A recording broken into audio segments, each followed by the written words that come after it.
La team, ça y est, l'année se termine et on attaque directement la nouvelle année 2024. Et rien de mieux que de faire une conclusion de l'année concernant les finances personnelles que je vous mets à disposition sur cette chaîne YouTube depuis quelques temps maintenant.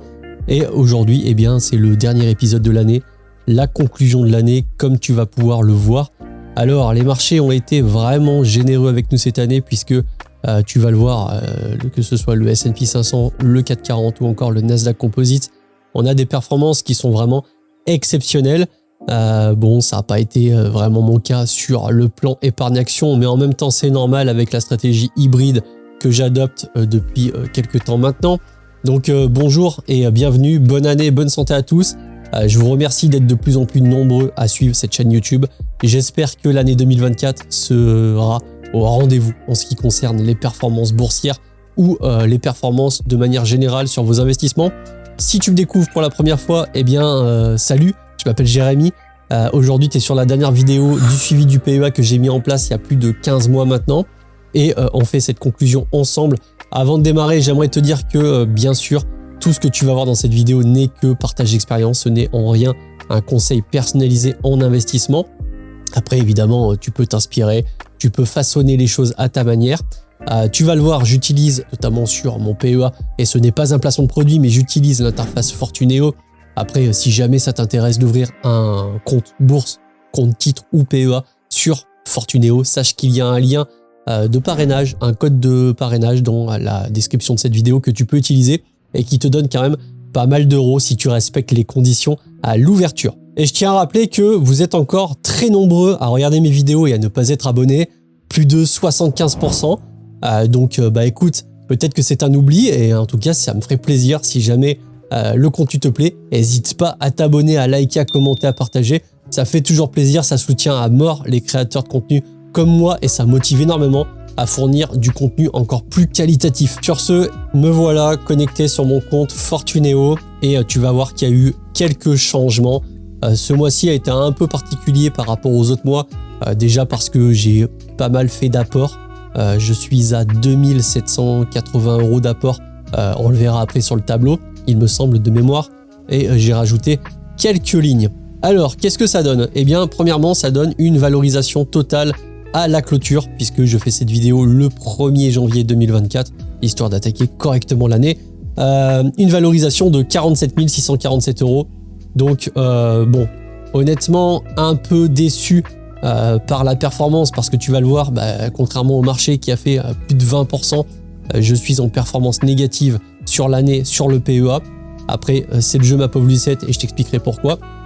Mais globalement, sinon, à part ça, bon, ça suit quand même pas mal son cours. Qu'est-ce qui s'est passé sur le PEA ce mois-ci?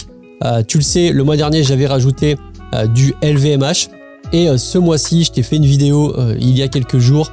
J'ai acheté des actions Total Energy. Donc, j'ai acheté un total de 16 actions Total Energy pour 1000 € approximativement. J'ai également acheté des actions Jacquet Metal. Je t'ai fait une vidéo également sur le sujet que je te glisse ici si ça t'intéresse, où j'ai mis 1000 € parce que je pense que c'est une société qui peut monter à terme.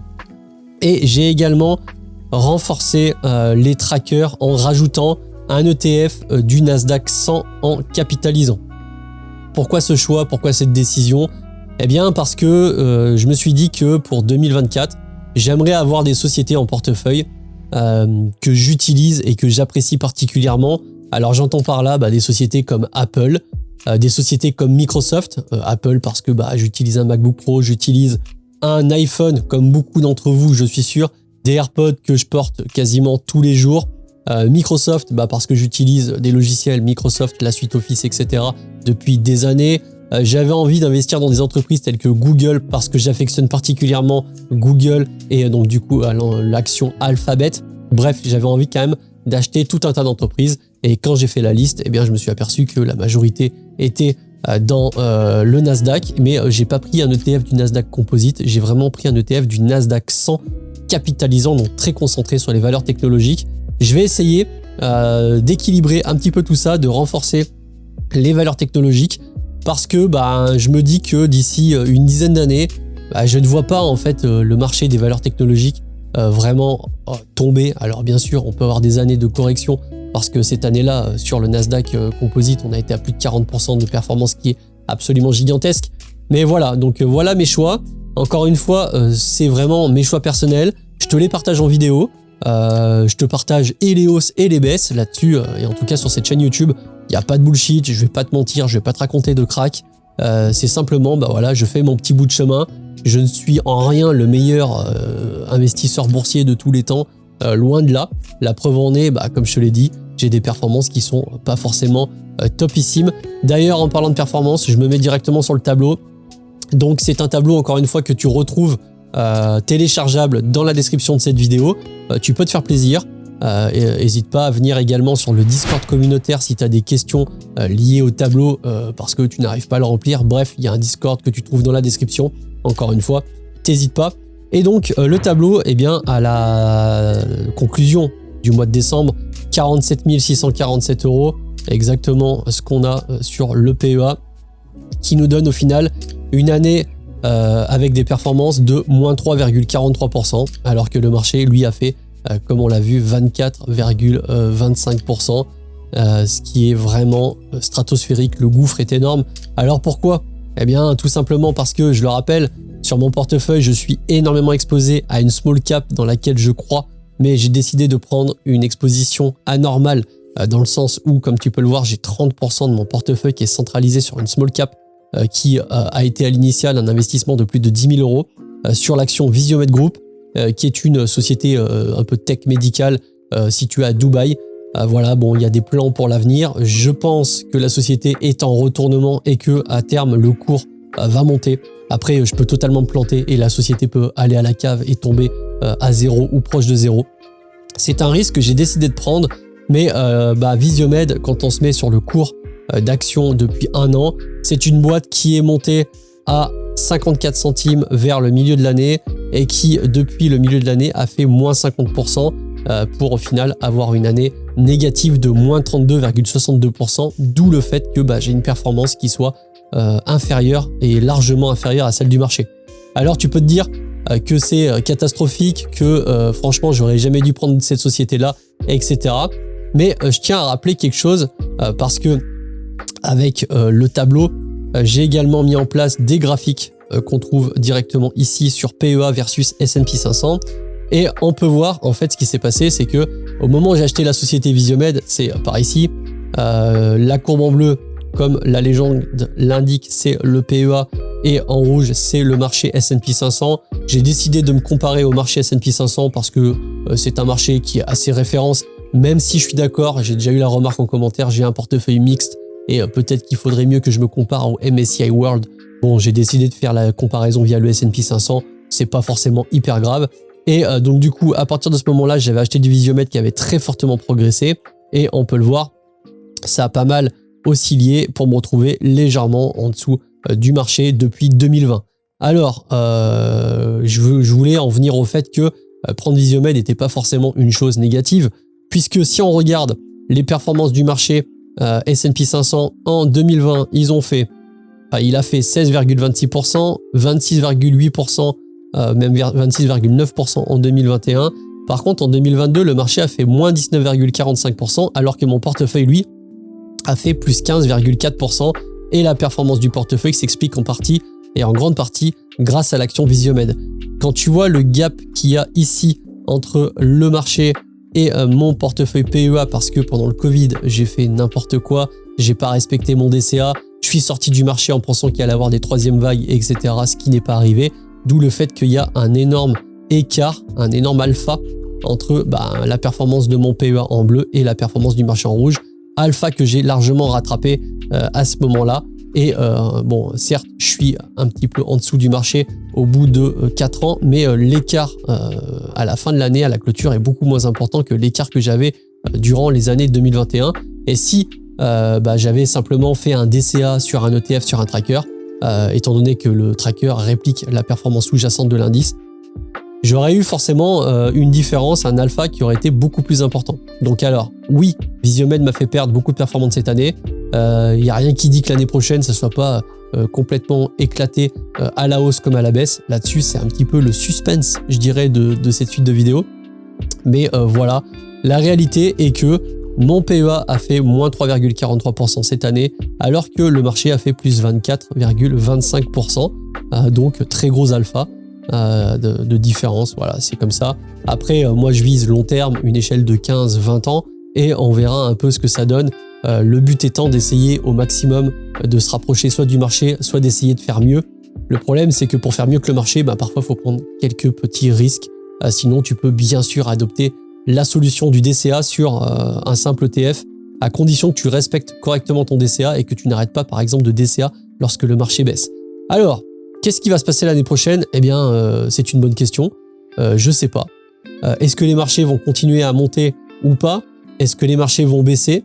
J'ai d'ailleurs posé la question via ma chaîne YouTube pour savoir quelles étaient les convictions sur les marchés boursiers pour 2024.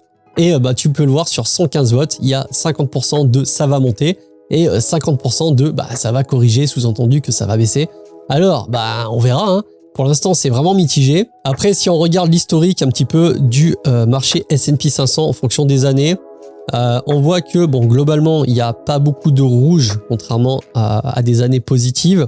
Il y a eu 3 années négatives consécutives de 2000 à 2002, c'était la bulle Internet. Ensuite, on a eu grosse bougie rouge, grosse année négative durant la crise des subprimes, mais on voit que globalement, depuis 2009, à part 2018 et 2022, eh bien, il n'y a pas vraiment de problème.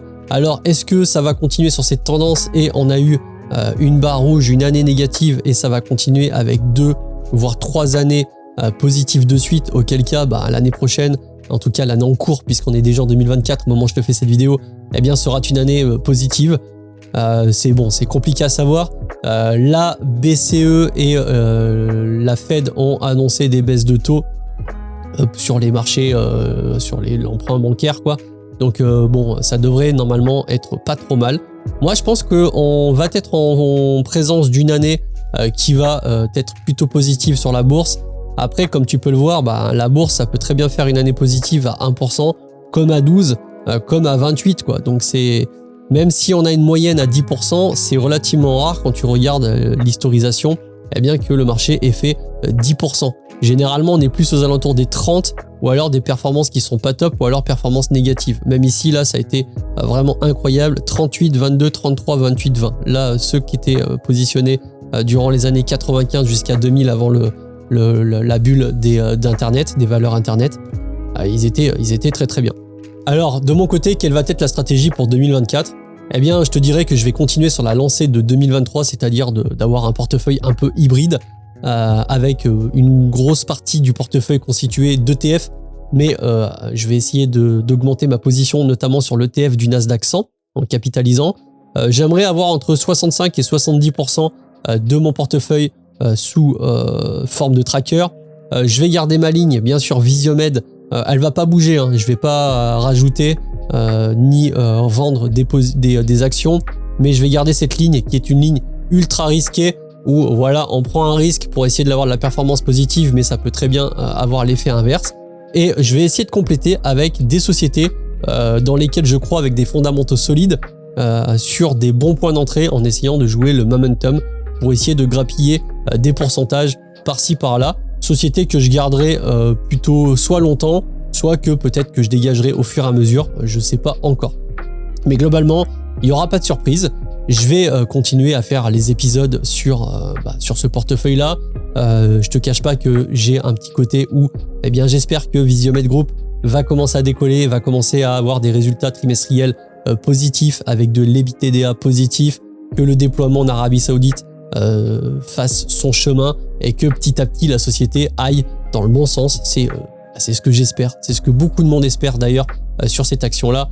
Si tu es positionné sur l'action, je te conseille de ne pas stresser pour autant, mais voilà, tu es en connaissance de cause, tu sais très bien que Visiomed est une small cap et que ça peut aller vite dans un sens comme dans l'autre. Moi, j'ai décidé à titre perso de prendre le risque parce que je pense que je suis relativement solide mentalement, psychologiquement parlant, parce que j'en ai vu d'autres entre le Brexit, le Covid, etc., les grosses baisses. Et puis c'est toujours pareil, ça dépend du profil investisseur. Si tu arrives à avoir de l'argent régulier tous les mois que tu peux injecter, si tu t'amuses à mettre toutes tes économies dans une boîte comme Visiomed, ça peut être un petit peu problématique, même si encore une fois, mon portefeuille n'est pas du tout un portefeuille type qu'on peut retrouver la majorité du temps. On est sur une diversification en portefeuille, pas plus de 5% par ligne d'action, une vingtaine d'actions en portefeuille, ou alors un tracker qui diversifie. Un portefeuille comme le mien est relativement risqué, tu as pas mal de drawdown. Voilà un petit peu pour la conclusion de cette année-là. Comme je te l'ai dit, n'hésite pas à télécharger le fichier que tu trouves en description, tu peux mettre tes valeurs. Je trouve que c'est sympa, tu as la forme graphique avec les courbes et les barres au niveau performance qui te permettent d'avoir un suivi complet sur ton investissement boursier. Tu peux faire exactement la même chose si tu as des portefeuilles en compte titre ou mixer les deux.